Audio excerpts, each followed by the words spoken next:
Assalamualaikum dan salam sejahtera. Saya Hafiz Omar. Hari ini hari Jumaat, 28 Ogos. Mari kita menganalisis carta euro dan pound sterling serta kita akan merangka peluang dagangan yang tepat.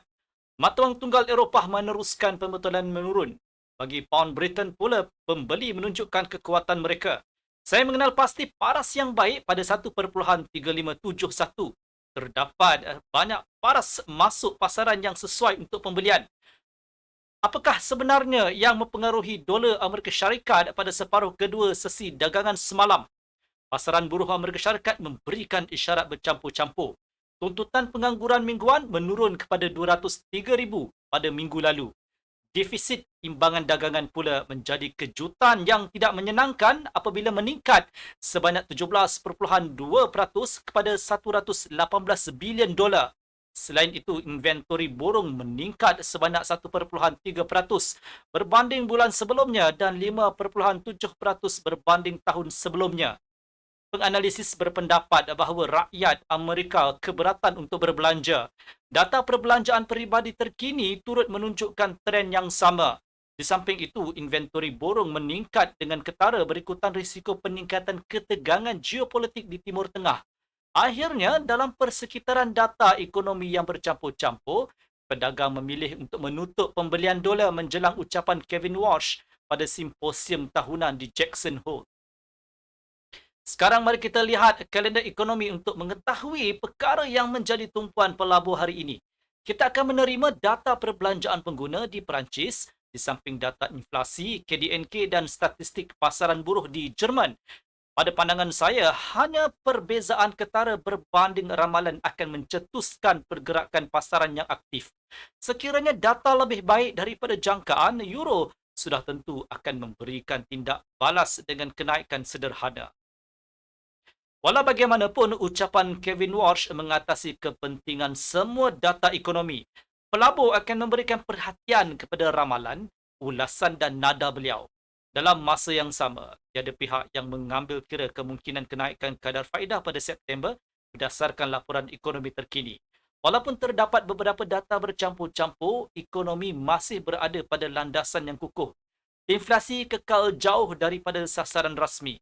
Namun begitu, Bank Pusat tidak melihat alasan yang munasabah untuk campur tangan dalam dasar moneteri, terutamanya selepas tindakan perbendaharaan membeli semula bond bagi mengurangkan hasilnya. Oleh itu, mengubah kadar faedah bukanlah keputusan terbaik. Sehubungan itu, pasaran sedang menantikan mesej daripada Kevin Walsh. Sekiranya beliau menyampaikan nada yang cenderung kepada pelonggaran, dolar Amerika Syarikat akan kembali melemah. Dalam masa yang sama, euro dan pound Britain akan kembali mengukuh. Sekiranya pasaran mengesan petunjuk yang cenderung kepada pengetatan, keadaan ini akan menyokong kenaikan dolar Amerika Syarikat. Sementara itu, terdapat perbezaan pandangan dalam kalangan pembuat dasar Fed. Seperti biasa, kita merangka pelan dagangan berdasarkan carta 1 jam. Bagi pasangan euro dolar, paras yang baik untuk pembelian ialah 1.1639. Saya tidak menjangkakan paras yang lebih rendah pada separuh pertama sesi dagangan. Sekiranya berlaku false breakout, kita boleh membuka pembelian dengan sasaran lantunan kepada 1.1657. Jika paras tersebut diuji, harga boleh meningkat lebih tinggi kepada 1.1673. Instrumen ini mungkin melonjak sehingga 1.1690 selepas ucapan Walsh. Di paras ini, saya akan merancang penjualan ketika lantunan dengan mengambil kira penurunan sebanyak 20 hingga 25 pips. Penjualan juga sesuai dipertimbangkan dari 1.1673 dan 1.1657 dengan syarat berlaku false breakout. Sekiranya 1.1639 ditembusi, kita boleh menjual dengan sasaran pada 1.1621.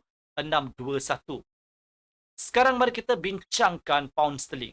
Penjual sedang mempertahankan para 1.3596. False breakout akan membuka peluang untuk menjual dengan sasaran pada 1.3571. Seterusnya, saya akan merancang pembelian dengan sasaran pada 1.3596. Sekiranya instrumen meningkat melepasi 1.3596, saya menjangkakan harga menuju ke 1.3620. Di paras ini, saya akan menjual apabila berlaku false breakout dengan mengambil kira penurunan sebanyak 20 sehingga 25 pips. Sekian video analisis dari saya Hafiz Omar dan semoga berjumpa lagi.